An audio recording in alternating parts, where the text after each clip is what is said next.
Good morning my dear students and my dear friends. आपका ज्ञान channel में स्वागत है। आज हम एडवर्टाइजिंग के यूनिट 5 के ऊपर बात करेंगे।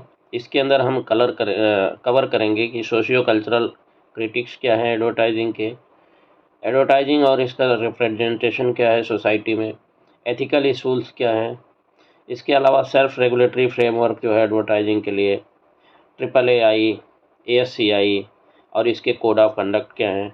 इसके अलावा क्या क्या कानून हैं, लॉज हैं जो अप्लीकेबल हैं एडवर्टाइजिंग में इंडिया के अंदर। तो चलिए आज का क्लास शुरू करते हैं। सबसे पहले हम बात करेंगे socio cultural critic of advertising. ये जो सोशियो कल्चरल क्रिटिक है एडवर्टाइजिंग का, ये एडवर्टाइजिंग का इम्पैक्ट सोसाइटी और कल्चर के ऊपर कितना हुआ है इसको एग्जामिन करता है। साथ साथ ये भी इस चीज़ पे भी इसका फोकस होता है कि एडवर्टाइजिंग कितना जो है सोसाइटल वैल्यूज़ को, नाम को और बिहेवियर्स को अफेक्ट करता है या उसको जो है शेप करता है या चेंज करने की कोशिश करता है। एडवर्टाइजिंग एक बहुत ही पावरफुल टूल है जो कि ओनली प्रोडक्ट और सर्विसेज को ओनली प्रमोट नहीं करता है, बल्कि ये बहुत ही जो है हमारे मतलब एक बहुत बड़ा रोल सोसाइटी में इसका है। हमारे परसेप्शंस को, हमारे सोच को, हमारे एटीट्यूड्स को, हमारे बिहेवियर को शेप करने में। और देखेंगे आप कि जितने इतने सारे एडवर्टाइजिंग मैसेजेज होते हैं जो गवर्नमेंट की तरफ से और बहुत सारे नॉन गवर्नमेंट ऑर्गेनाइजेशंस, UN जैसे जो है इंटरनेशनल ऑर्गेनाइजेशंस, वो भी बहुत अच्छे अच्छे मैसेजेज जो है सोसाइटी के अंदर देते हैं, जिससे लोगों को काफ़ी जो है इसका फ़ायदा होता है। तो हम की पॉइंट्स कुछ हैं जिसके ऊपर हम बात करेंगे कि ये जो है सोशियो कल्चरल क्रिटिक जो है एडवर्टाइजिंग का किस तरह से कंडक्ट होता है। तो सबसे पहले जो है बात करेंगे हम रिप्रेजेंटेशन एंड स्टीरियोटाइप्स। एडवर्टाइजिंग ज़्यादा से ज़्यादा देखिए आप तो जेंडर, रेशियल और दूसरे टाइप के स्टीरियोटाइप्स को जो है एक तरह से समझ लीजिए कि सपोर्ट करता है, सोसाइटी के अंदर रीइंफोर्स करता है। आप देखेंगे बहुत सारे प्रोडक्ट्स होंगे जिनको जेंडर जो है मस्कुलिनिटी, फेमिनिटी के साथ कनेक्ट कर दिया जाएगा। बहुत सारे प्रोडक्ट्स होंगे जिनके एडवर्टीज़मेंट में आप जो है मेल या फीमेल को जो है उनके साथ कनेक्ट कर देंगे, तो एक जो है समझ लीजिए सिंबल बन जाता है सोसाइटी के अंदर। उस पार्टिकुलर प्रोडक्ट को लोग देखेंगे तो वो उनके पास जो है उनका मस्कुलिनिटी या फेमिनिटी का फीलिंग आता है कि मैं तो इस प्रोडक्ट के साथ जुड़ा हूँ। तो ये एक तरह से जो है कुछ प्रोडक्ट ऐसे होते हैं जिनके साथ लोग जुड़ेंगे तो उनको जो है सोसाइटी के अंदर एक जो है गलत नज़रिए से देखा जाता है या अलग नज़रिए से देखा जाता है और उनको उस चीज़ के साथ जोड़ा जाता है। एक तरह से ये सोसाइटल टैबू का भी काम करता है। तो ये जो है बहुत ही हार्मफुल नॉर्म्स भी पैदा कर सकता है। और इसके अलावा आप जैसे देखेंगे एग्जाम्पल पे जो है डोमेस्टिक रोल में ज़्यादा से ज़्यादा जो है वीमेन को दिखाया जाता है, पोर्ट्रे किया जाता है और उस टाइप के प्रोडक्ट्स के साथ उनको जो है पोर्ट्रे किया जाता है। इसके अलावा जो है बहुत सारे जो है रेशियल जो है स्टीरियोटाइप्स का भी जो है रीइंफोर्समेंट किया गया है। ये सोसाइटी को थोड़ा सा इफ़ेक्ट करता है। दूसरा है कंज्यूमरिज्म एंड मटेरियलिज्म। तो एडवर्टाइजिंग ज़्यादा से ज़्यादा प्रमोट, ये एडवर्टाइजिंग शुरू तो इसीलिए किया गया था कि ये कंज्यूमरिज्म को और मटेरियलिज्म को प्रमोट करे और गुड्स और सर्विसेज को परचेज़ करने में लोगों को जो है मदद करे और अपनी कंपनीज़ को स्पेशली मदद करे।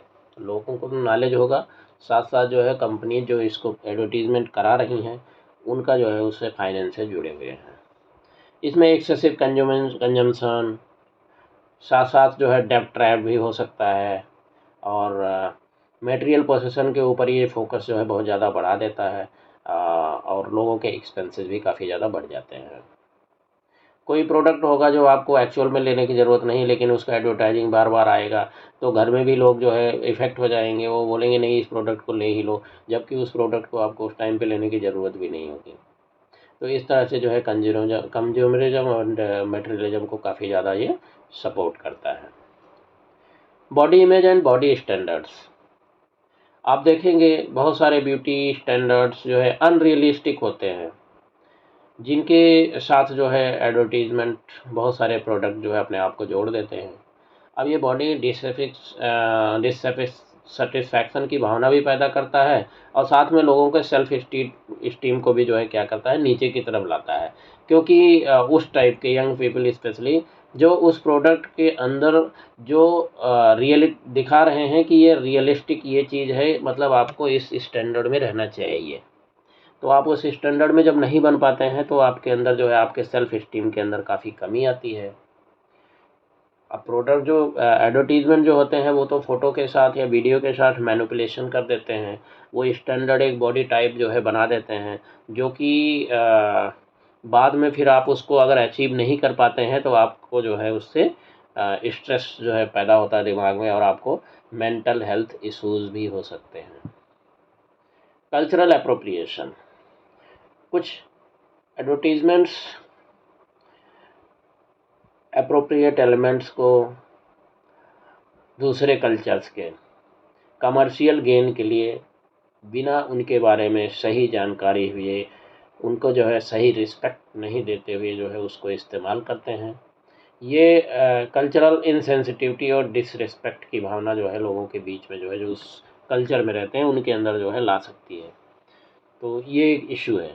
इसके अलावा एनवायरमेंटल इम्पैक्ट, एडवर्टाइजिंग जो होता है वो बहुत ज़्यादा कंजम्पशन और वेस्ट को बढ़ावा देता है, जिसकी वजह से एनवायरमेंटल इशूज़ जैसे कि रिसोर्स की कमी, रिसोर्स ख़त्म होने शुरू हो जाएंगे, साथ साथ पॉल्यूशन, ये सब चीज़ें जो है बढ़ती हैं। डिस्पोजेबल प्रोडक्ट्स और सस्टेनेबल लाइफ स्टाइल जो है इस प्लेनेट को बहुत ही ज़्यादा जो है हार्म कर रही हैं। मैनिपुलेटिव टेक्निक्स, एडवर्टाइजर्स बहुत सारे जो है साइकोलॉजिकल इमोशनल टैक्टिक्स का इस्तेमाल करते हैं लोगों को, अपने ग्राहकों को परसुएड करने के लिए, फुसलाने के लिए, कि ताकि वो उनका प्रोडक्ट जाके ख़रीदें। वो लोगों के अंदर इनसिक्योरिटी, डर या एक तरह से डिज़ायर जो है पैदा करते हैं और बाद में उसी चीज़ को एक्सप्लॉइट करते हैं। तो ये मैनिपुलेटिव टेक्निक्स जो हैं ये एथिकल कंसर्न को बढ़ावा दे सकती हैं और इन सब चीज़ों में भी थोड़ा सा जो है कंट्रोल होने की ज़रूरत है। एथिकल कंसर्न्स, एडवर्टाइजिंग कभी कभी जो है ऐसे डिसेप्टिव प्रैक्टिसेस या फिर हार्मफुल प्रोडक्ट को जो है प्रमोट करने के लिए ऐसा काम करता है जो कि एथिकली सही नहीं है, तो इसकी वजह से एथिकल इश्यूज़ जो है बढ़ सकते हैं और ऐसे ऐसे डिसीजन को जो है एडवर्टाइजिंग सपोर्ट कर सकता है, जिससे आपके जो है हेल्थ के ऊपर, आपके स्वास्थ्य के ऊपर, आपके जो है इन्वायरमेंट के ऊपर काफ़ी जो है इसका नेगेटिव कंसेक्वेंस या नेगेटिव इम्पैक्ट जो है पड़ सकता है। Cultural values and norms, advertisements आप देखेंगे कि कल्चरल वैल्यूज़ को काफ़ी जो है बहुत बार जो है आप रीइंफोर्स करते हैं। ये कभी कभी आप देखेंगे कि जो है बहुत सारी जो बाउंड्रीज होती हैं कल्चरल, उनको भी जो है चैलेंज करते हैं या उनको भी पुश करने का काम करते हैं, जो कि सोशली जो है एक्सेप्टेबल भी हो सकता है और एक्सेप्टेबल नहीं भी हो सकता है। तो इस तरह से आप देखेंगे कि ये जो है सोसाइटल नॉर्म्स को भी जो है काफ़ी जो है अफेक्ट कर रहे हैं। कंज्यूमर आइडेंटिटी, एडवर्टाइजिंग जो है बहुत ही बड़ा रोल प्ले कर सकता है इंडिविजुअल और ग्रुप की आइडेंटिटीज़ को। पीपल बहुत सारे ब्रांड या प्रोडक्ट के साथ आइडेंटिफाई करते हैं और ये इनका जो है सोशल बिलोंगिंग और सेल्फ बिलोंगिंग को जो है इम्पैक्ट कर सकता है। काउंटर नैरेटिव्स एंड एक्टिविज़म, कुछ एडवर्टीजमेंट्स आप देखेंगे कि और बहुत सारे कैंपेन होते हैं, एड कैंपेन्स, जो कि सोसाइटल नॉर्म्स को चैलेंज करते हैं और उनको जो है मतलब एक पॉजिटिव चेंज के लिए उसको एडवोकेट करते हैं। इस तरह से काउंटर नैरेटिव्स को जो है एडवर्टाइजिंग के जो है मतलब किस तरह से जो है कितना हार्मफुल ये कल्चरल प्रैक्टिस के लिए हो सकता है, इसके ऊपर जो है ज़रूर इसको एनालाइज करना ज़रूरी होता है और साथ साथ इसके ऊपर ध्यान देने की ज़रूरत है कि ताकि उस चीज़ को काउंटर किया जा सके। अभी नेक्स्ट हम बात करेंगे कि एडवर्टाइजिंग एंड रिप्रेजेंटेशन। एडवर्टाइजिंग और रिप्रेजेंटेशन दोनों अगर आप देखें तो बहुत ही क्लोजली जो है एक दूसरे से रिलेटेड है। एडवर्टाइजिंग बहुत ही सिग्निफिकेंट रोल जो है हमारे सोसाइटी के अंदर, लोगों में, बहुत सारे ग्रुप ऑफ लोगों में, कम्युनिटीज़ के अंदर एक मीडिया और कल्चर को किस तरह से जो है मतलब रिप्रेजेंट करना एक अलग तरीके से पोर्ट्रे करता है एडवर्टाइजिंग। जिस तरह से एडवर्टाइजिंग रिप्रेजेंट करता है बहुत सारे डेमोग्राफिक्स को, उनका जो है सोसाइटल परसेप्शन, एटीट्यूड और बिहेवियर के ऊपर काफ़ी जो है गहरा जो है आप समझ लीजिए कि इम्पैक्ट जो है हो सकता है। हम अभी कुछ की पॉइंट्स हैं जिनके ऊपर हम डिस्कस करेंगे कि कैसे एडवर्टाइजिंग और रिप्रेजेंटेशन का जो है रिलेशनशिप है। तो सबसे पहला है डेमोग्राफिक रिप्रेजेंटेशन। तो एडवर्टाइजिंग जो है आप देखेंगे कि या तो जो है ये स्टीरियोटाइप को बढ़ावा देता है, या फिर स्टीरियोटाइप को कभी कभी जो है ये चैलेंज भी करता है। ये जो है gender, race, ethnicity, age, sexual orientation और बाकी जो है दूसरी जो है डेमोग्राफीज को देखते हुए, तो इस तरह से एडवर्टीजमेंट्स जो है बहुत सारी चीज़ों को जो है इनको इन्फ्लुएंस भी कर सकता है, और सोसाइटल एटीट्यूड और जो प्रीजुडिसेस होते हैं उनको भी जो है आप ये समझ लीजिए कि ये एड्रेस कर सकता है। तो इसलिए जो है इसका डेमोग्राफिक रिप्रेजेंटेशन जो है इसके अंदर आप समझेंगे कि एडवर्टाइजिंग काफ़ी जो है ज़्यादा इसका रिप्रेजेंटेशन का जो है बहुत ज़्यादा क्लोज लिंक है।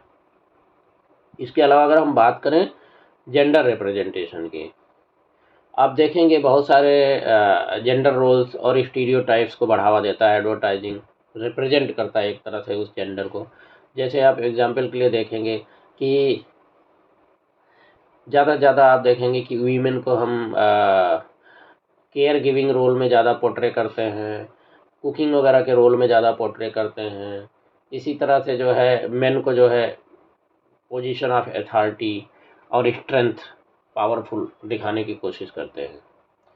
तो इस तरह के जो स्टीरियोटाइप्स होते हैं, अगर इनको हम चैलेंज करें, इन सब चीज़ों को जो है उतना ज़्यादा प्रमोट ना करें, तो और ज़्यादा इंक्लूसिव और इक्वल रिप्रेजेंटेशन को बढ़ावा मिलेगा, और उसकी वजह से जो जेंडर रिप्रेजेंटेशन है इनके ऊपर थोड़ा सा हमें फोकस करने की ज़रूरत है, इसको हम थोड़ा सा कम करें।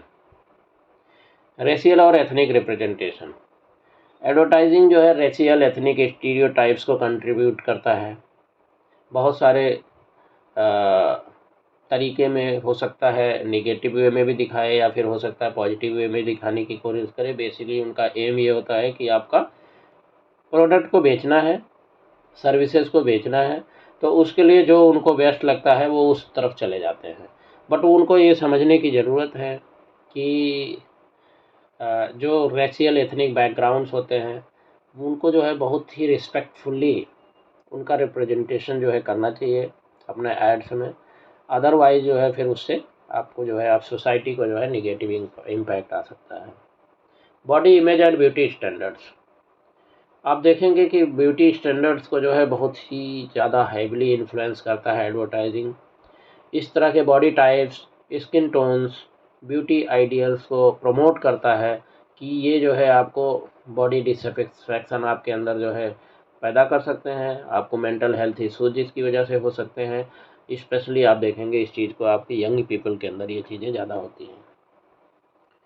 LGBTQ+ रिप्रेजेंटेशन, LGBTQ+ रिप्रेजेंटेशन जो है एडवर्टाइजिंग में अब धीरे धीरे इवॉल्व हो रहा है, और लेकिन अभी भी ये काफ़ी जो है नीचे हैं, लोअर लेवल पे है, क्योंकि इनको सोसाइटी के अंदर उस पर्टिकुलर प्रोडक्ट को सब पब्लिक के बीच में रखना भी है, और अब इनको इस तरह से उसको रिप्रेजेंट करना है कि ताकि LGBTQ कम्युनिटी को तो साथ में जो है अपने साथ ही जोड़ने की कोशिश करें, अपने प्रोडक्ट के साथ जोड़ें, लेकिन साथ साथ जो है दूसरे लोग हैं जो उनके ऊपर भी ऐसा इम्पैक्ट ना हो कि वो जो है इस प्रोडक्ट को छोड़ दें।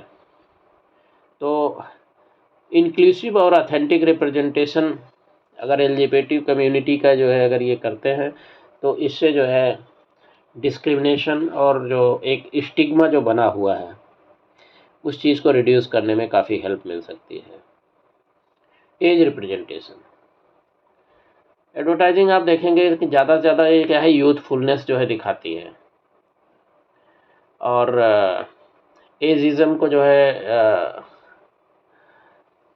इसका जो है डेमोग्राफिक्स को, पुरानी जो हैं उनको सबको जो है नेगलेक्ट करते हुए इस तरह से दिखाता है कि ये इतना एज का है फिर भी देखो कितना यंग है। वो यंग इसलिए है क्योंकि उनके प्रोडक्ट को जो है उसने इस्तेमाल किया है। तो इस तरह से इन सब चीज़ों से जो है थोड़ा सा रिप्रेजेंटेशन जो करते हैं उसको थोड़ा उन चीज़ों से बचना चाहिए।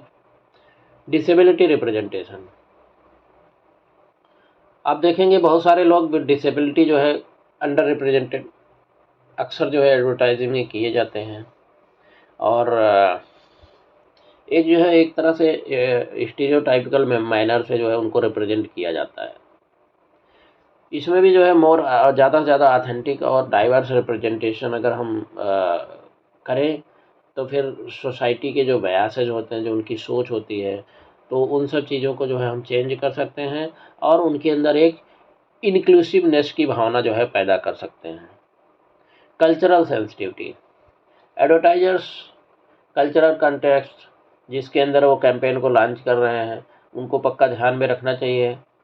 कल्चरल मिस रिप्रेजेंटेशन या फिर उनकी इनसेंसिटिविटी बहुत ही हार्म जो है सोसाइटी के अंदर भी ला सकती है, कल्चर में भी ला सकती है और साथ साथ ये आपके ब्रांड के रेपुटेशन को भी काफ़ी इम्पैक्ट कर सकती है।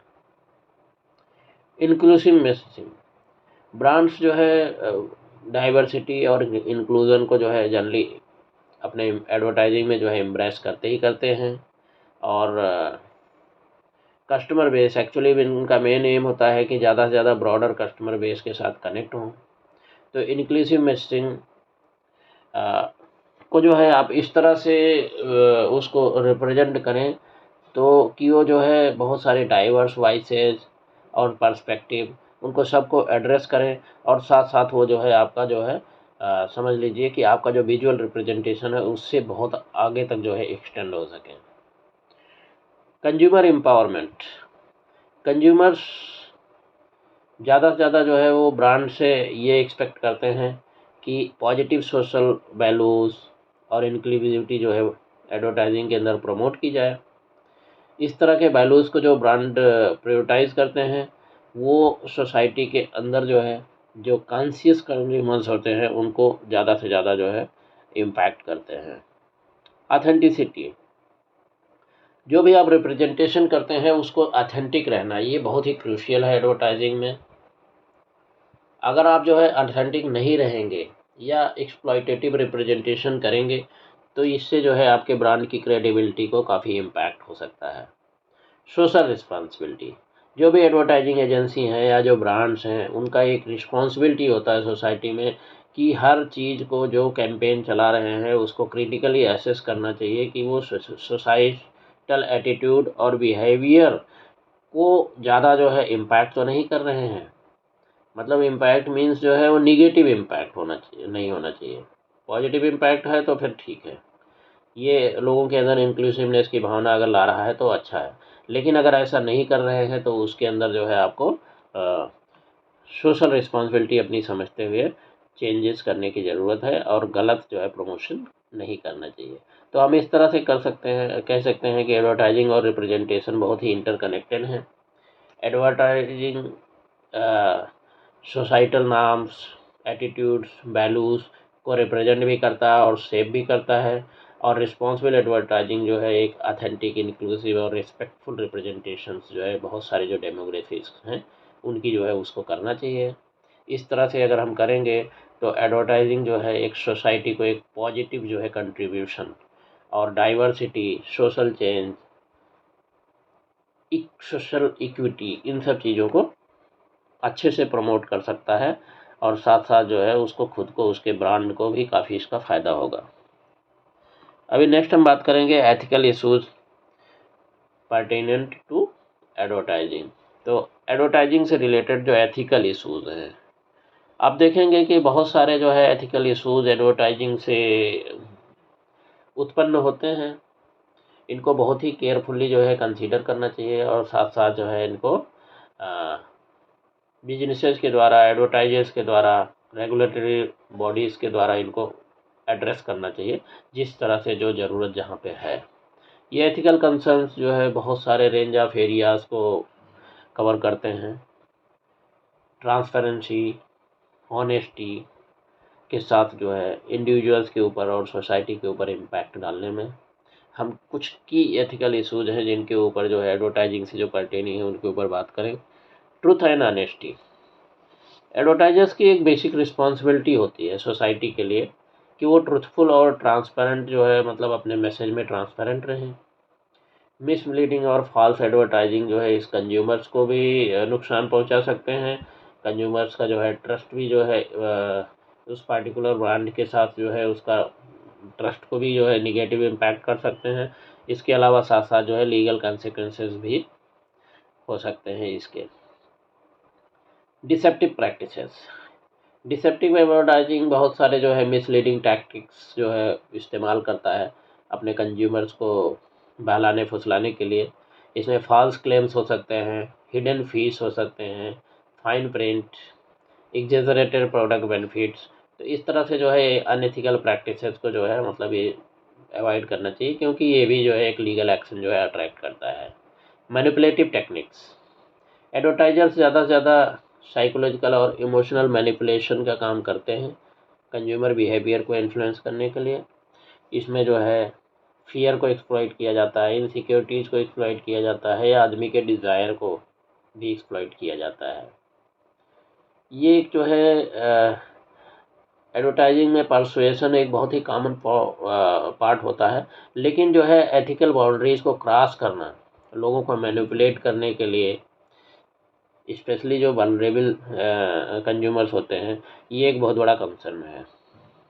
इन्वेशन ऑफ प्राइवेसी, एक जो आप देखेंगे पर्सनल डेटा का कलेक्ट करना और इस्तेमाल करना एडवर्टाइजिंग के लिए टारगेट करके, ये जो है प्राइवेसी कंसर्न को बढ़ा सकता है।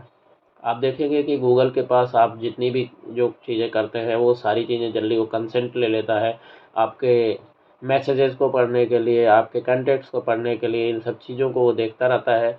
और बाद में आप जो भी काम करेंगे उसका वो क्या करता है कि आपके पर्सनल डेटा को बाकी लोगों से, जो एडवर्टाइजर्स हैं, बाकी कंपनियां हैं, उनके साथ वो शेयर कर देता है।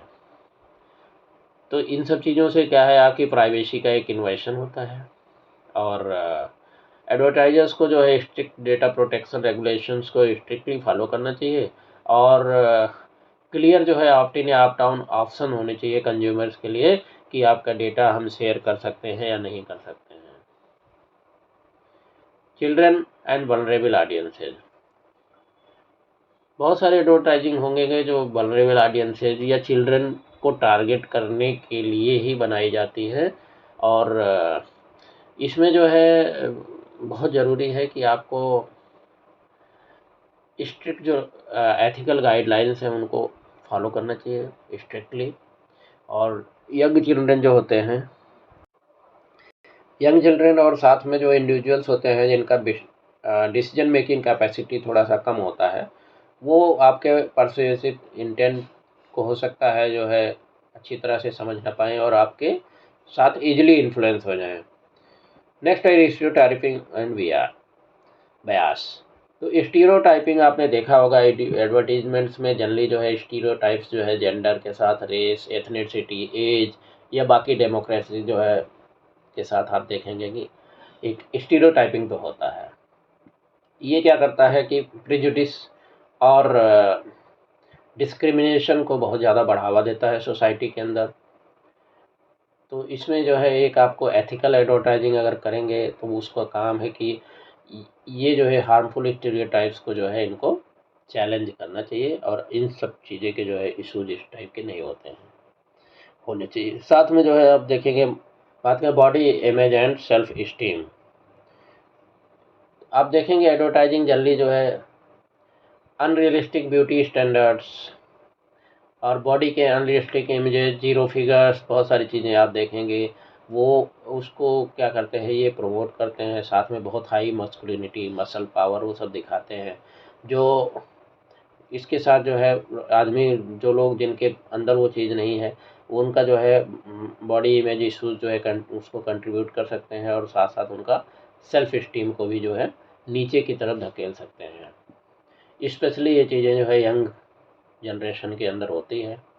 तो एथिकल एडवर्टाइजिंग जो है वो करते हुए उसको कंसीडर करना चाहिए कि जो मेंटल हेल्थ और इन सब चीज़ों के ऊपर लोगों का जो इम्पैक्ट करता है उस चीज़ से जो है थोड़ा सा बचना चाहिए। इन्वायरमेंटल इम्पैक्ट, अनसस्टेनेबल प्रोडक्ट्स या बिहेवियर को प्रमोट करके एडवर्टाइजिंग के अंदर इन्वायरमेंटल जो है हार्म काफ़ी ज़्यादा होता है। इसमें जो एथिकल एडवर्टाइजिंग है इसको इन सब चीज़ों के बारे में कॉन्शियस होना चाहिए और सस्टेनेबल प्रैक्टिसेस को जो है प्रमोट करने का ज़्यादा से ज़्यादा प्रयास करना चाहिए। कल्चरल अप्रोप्रिएशन, बहुत सारे एलिमेंट्स हैं जिनको कि दूसरे कल्चर से बारो कर लिया जाता है इनअप्रोप्रिएटली, तो उसका जो है आपके कमर्शियल गेन के लिए स्पेशली तो इसका जो है एक अनएथिकल चीज़ है, एक डिसरिस्पेक्ट चीज़ है। इन सब चीज़ों को जो है आपको कंसीडर करना चाहिए कि ऐसे काम ना हो। सोशल रिस्पॉन्सिबिलिटी, एडवर्टाइजर्स और ब्रांड्स जो है बहुत ज़्यादा इनसे एक जो है समझ लीजिए कि एक्सपेक्टेशन होती है कि सोशल रिस्पॉन्सिबिलिटी को हमेशा डिमॉन्स्ट्रेट करें। इसमें जो है एथिकल काजेस को, सोशल इशूज़ जो हैं उनको एड्रेस करना और पॉजिटिव जो है सोशल वैल्यूज़ के साथ अपने एडवर्टीजमेंट्स को अलाइन करना, ये बहुत ज़रूरी होता है। Product safety and health, advertising projects जो है हेल्थ रिस्क कभी कभी बढ़ा देते हैं क्योंकि वो प्रोडक्ट का इस तरह से जो है उसको लोगों को मैनिपुलेट कर देंगे कि ये तो बहुत ही अच्छा है आपके लिए, जबकि जो है ये कभी कभी जो है बहुत सारे प्रोडक्ट होते हैं, हर आदमी को हर प्रोडक्ट सूट नहीं करता है।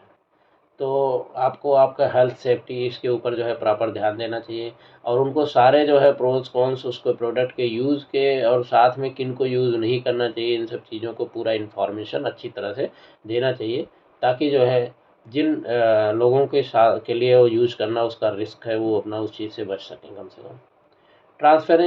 ट्रांसपेरेंसी इन इन्फ्लुएंसर मार्केटिंग, तो इन्फ्लुएंसर मार्केटिंग बहुत ही सिग्निफिकेंट पार्ट एडवर्टाइजिंग का हो गया है।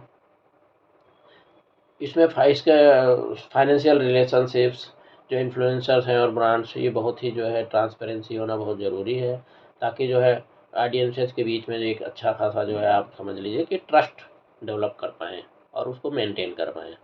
Ethical sourcing and production, ethical concerns जो प्रोडक्ट के प्रोडक्शन और सोर्सिंग में होता है वो काफ़ी जो है मतलब आप देखेंगे कि एडवर्टाइज़ किया जाता है।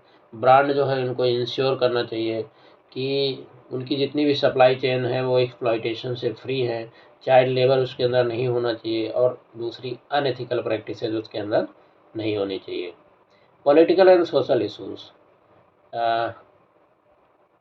ब्रांड्स जो पॉलिटिकल और सोशल मैसेजिंग अपनी एडवर्टाइजिंग से इंगेज करते हैं उनको एक सोशल रिस्पॉन्सिबिलिटी को ध्यान में रखते हुए ट्रांसपेरेंसी, डाइवर्स व्यू पॉइंट को रिस्पेक्ट करते हुए जो है अपने ऐड कैंपेन को प्रमोट करना चाहिए ताकि किसी के लिए जो है गलत मैसेज न जाए और किसी के लिए हार्म ना हो।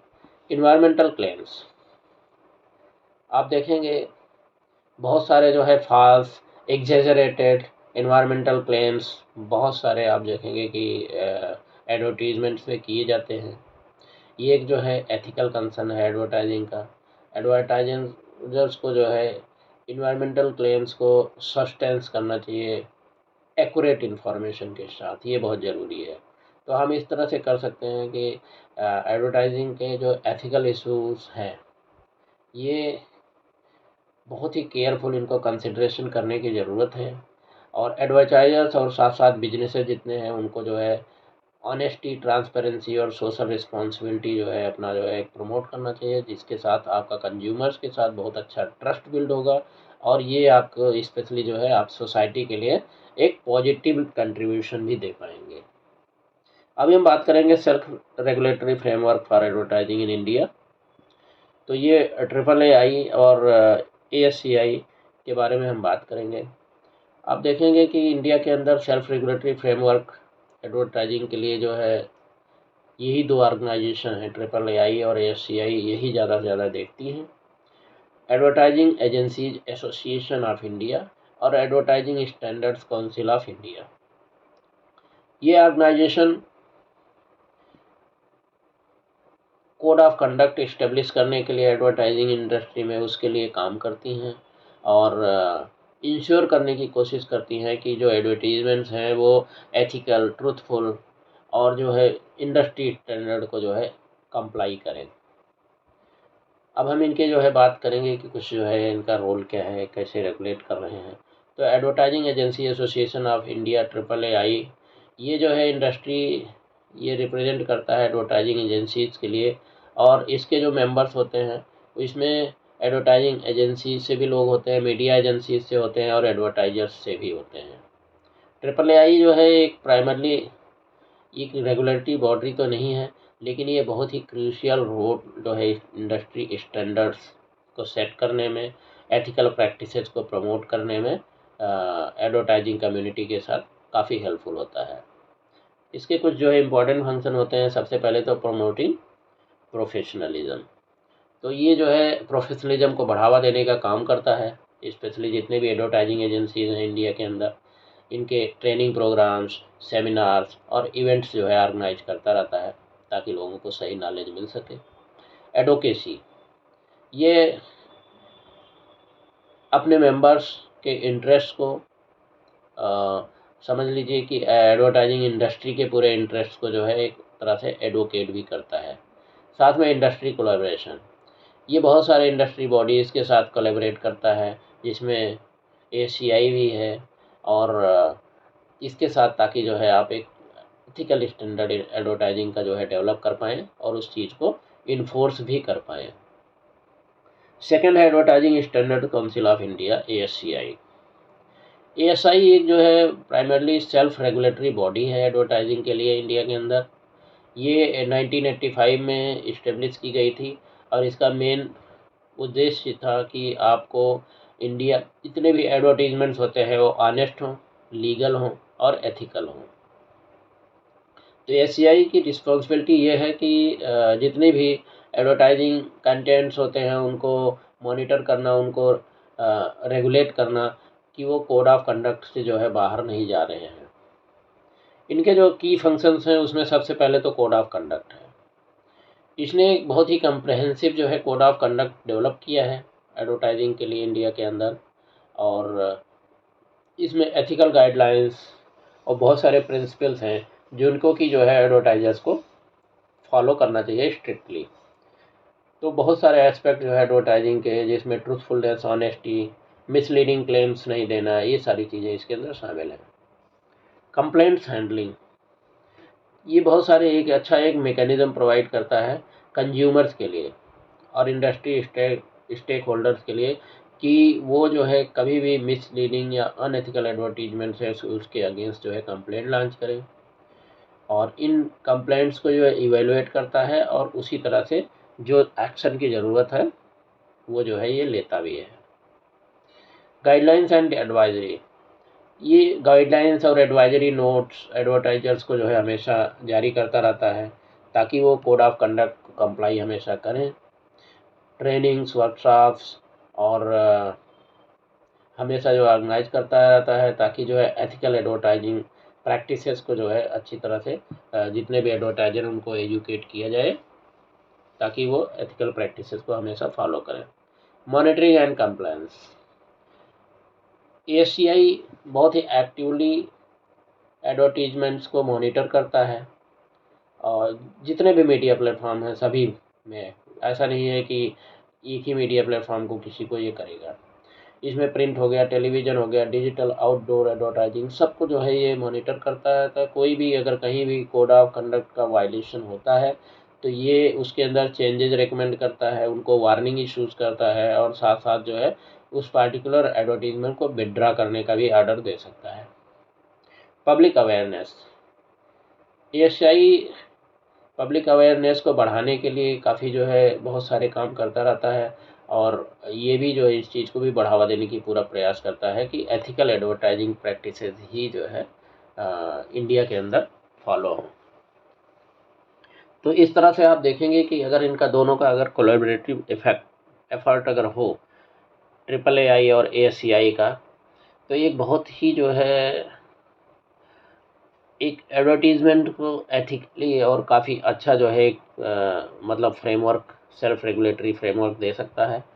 ये इसका एम ही यही होता है कि कंज्यूमर्स को मिसलीडिंग या हार्मफुल एडवर्टाइजिंग से बचाया जाए और जो भी कंट्री या जो भी कम्युनिटी है उसकी इंटेग्रिटी को मेंटेन किया जा सके। ये काफ़ी ज़रूरी है। अभी हम बात करेंगे laws applicable for advertising in India. तो एडवर्टाइजिंग जो है इंडिया के अंदर है, बहुत सारे लॉज हैं, लॉज रेगुलेशंस हैं जो कि गवर्न करते हैं बहुत सारे एस्पेक्ट को जो है एडवर्टाइजिंग इंडस्ट्री के, जिसमें कंटेंट भी हो सकता है, कंज्यूमर प्रोटेक्शन होगा, इंडस्ट्री प्रैक्टिसेस। अब हम बात करेंगे एक एक पे। Cable television networks regulation act 1995। ये एक्ट रेगुलेट करता है केबल टेलीविज़न ऑपरेशंस को इंडिया के अंदर। इसमें बहुत सारे प्रोविजंस हैं। एडवर्टाइजिंग कंटेंट केबल टीवी पे कैसे किस तरह से दिखाए जाएंगे और कैसे उसको किस तरह से प्रसारित किया जाए, कितना टाइम होगा, और ये भी इंश्योर करना है कि एडवर्टीजमेंट्स जो है जितने भी हैं कोड ऑफ कंडक्ट को जो है पक्का जो है फॉलो करें और उनको कंप्लाई करें। Cable television networks rules 1994। ये rule detailed guidelines cable television networks को जो है देती हैं, जिसमें रेगुलेशंस भी होते हैं कि एडवर्टीजमेंट्स के क्या क्या कैसे कैसे एडवर्टीजमेंट किए जाएंगे।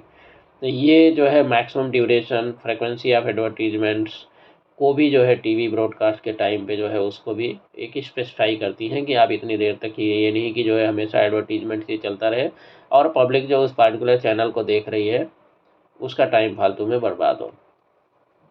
Advertising standards council of India ASCI, ये भी इसी तरह से जो है एक सेल्फ रेगुलेटरी कोड सेट्स को इसने बनाया ही है, आपको अभी हमने डिस्कस ही किया था, और उसके हिसाब से जो है इनको सबको जो है इंश्योर करती है कि वो जो है उन सब चीज़ों को एडेयर करें। कंज्यूमर प्रोटेक्शन एक्ट 2019, ये एक्ट कंज्यूमर्स को जो है एम्पावर करता है। अगर कोई मिसलीडिंग या फॉल्स एडवर्टीजमेंट हो रहा है तो उसके अगेंस्ट, और कंज्यूमर्स को ये भी अलाउ करता है कि वो मिसलीडिंग एडवर्टीजमेंट्स के खिलाफ कंप्लेंट कर सकें और उसके लिए जो है आप रेमेडीज ले सकते हैं, इंक्लूडिंग जो है कंपेंसेशन भी। Drug and magic remedies objectionable advertisements act 1954, इसका एम ही है इस एक्ट का कि कुछ ड्रग्स और रेमेडीज जिनका जो है फॉल्स और एग्जेजरेटेड क्लेम्स होता है इसकी एफिशिएंसी के बारे में, उस चीज़ को, ऐसी चीज़ों को जो है सोसाइटी से जो है बचाना है। और बहुत सारे आप देखेंगे स्पेसिफिक डिजीज़ के क्लेम्स लोग गलत जो है क्लेम करते हैं और साइंटिफिक एविडेंस के साथ जिसको जो है मतलब कि सपोर्ट नहीं होता है, तो अगर उस ऐसा कुछ है तो उसको भी प्रोटेक्ट करने का ये काम करती है ताकि सोसाइटी में लोग जो है गलत सोच और गलत चीज़ों से लोग बच सकें। Food safety and standards act 2006, ये प्राइमरली जो है फूड सेफ्टी के ऊपर फोकस करता है, लेकिन ये एडवर्टाइजिंग जितने भी फूड प्रोडक्ट्स हैं उनके जितने भी रिलेटेड एडवर्टाइजिंग उनको भी साथ में रेगुलेट करता है। फॉल्स मिसलीडिंग क्लेम्स अगर एडवर्टीजमेंट्स हैं पार्टिकुलर फूड प्रोडक्ट के लिए तो उनके खिलाफ ये एक्शन लेता है और ये मैंडेट करता है कि आप प्रॉपर लेबलिंग और पैकेजिंग उस प्रोडक्ट की करें और सारी इन्फॉर्मेशन उसके पैकेज के ऊपर होना चाहिए। Advertising standards council of India ASCI guidelines, ये अभी हमने बता ही दिया है आपको। Cable television network regulation amendment act 2011, ये भी जो है रेगुलेटरी फ्रेमवर्क एक तरह से है, समझ लीजिए केबल टेलीविज़न नेटवर्क के लिए। तो इसमें भी जो है साथ में एडवर्टीजमेंट कंटेंट के लिए भी प्रॉपर जो है रेगुलेशंस दिए गए हैं। Ambulance and names prevention of improper use act 1950, ये बहुत सारे एम्बलेंस होते हैं और नाम होते हैं जिनको कि कमर्शियल पर्पजेज के लिए एडवर्टाइजिंग में इस्तेमाल करने के लिए रिस्ट्रिक्ट करता है कि उनको आप यूज नहीं कर सकते हैं। Indecent representation of women prohibition act 1986, ये ह्यूमन का जो रिप्रेजेंटेशन है उसको डेरोगेटरी या इनडिसेंट मैनर में आपको रिप्रेजेंट करने के लिए एडवर्टीजमेंट्स के अंदर इनको जो है प्रोहिबिटेड करता है, मतलब इनको रोकता है। नेक्स्ट है आपका ट्रेडमार्क्स एक्ट 1999, ये रजिस्ट्रेशन और यूज जो है ट्रेडमार्क्स का, उनका यूज एडवर्टाइजिंग में, इन सब चीज़ों को ये गवर्न करता है। इनको सबको जो है चीज़ों को एक तरह से वो देता है कि आप इस तरह से इसको करेंगे। कॉपीराइट एक्ट 1957, ये जितने भी इश्यूज जो है रिलेटेड टू कॉपीराइट इंफ्रिंजमेंट हैं, जैसे कॉपीराइटेड मटेरियल का बिना परमिशन के एडवर्टाइजिंग में यूज करना, इन सब चीज़ों को, इन फील्ड्स को देखता है। और ऐसे कुछ गलत हो रहा है तो उसको पक्का जो है उसके ऊपर एक्शन आप ले सकते हैं इस एक्ट को इस्तेमाल करके। तो हमें अब ये समझना होगा, जितने भी एडवर्टाइजर्स हैं उनको, एडवर्टाइजिंग एजेंसीज हैं, मीडिया कंपनीज हैं, कि उनको जितने भी ये रूल्स रेगुलेशंस हैं उनको जानना चाहिए, उनको कंप्लाई करना चाहिए, और एक रिस्पॉन्सिबल सिटीजन की तरह लॉफुल एडवर्टाइजिंग प्रैक्टिसेस को प्रमोट करना चाहिए देश के अंदर। क्योंकि इनका अगर नॉन कम्प्लायंस होगा तो फिर लीगल कंसिक्वेंसेस, फाइन्स, और साथ साथ जो है ब्रांड के रेपुटेशन को जो है काफ़ी डैमेज भी इससे हो सकता है।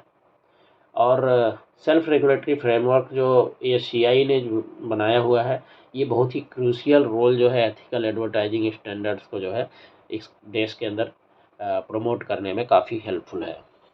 तो यहीं पे हमारा आज ये समझ लीजिए एडवर्टाइजिंग का पेपर पूरा कंप्लीट होता है।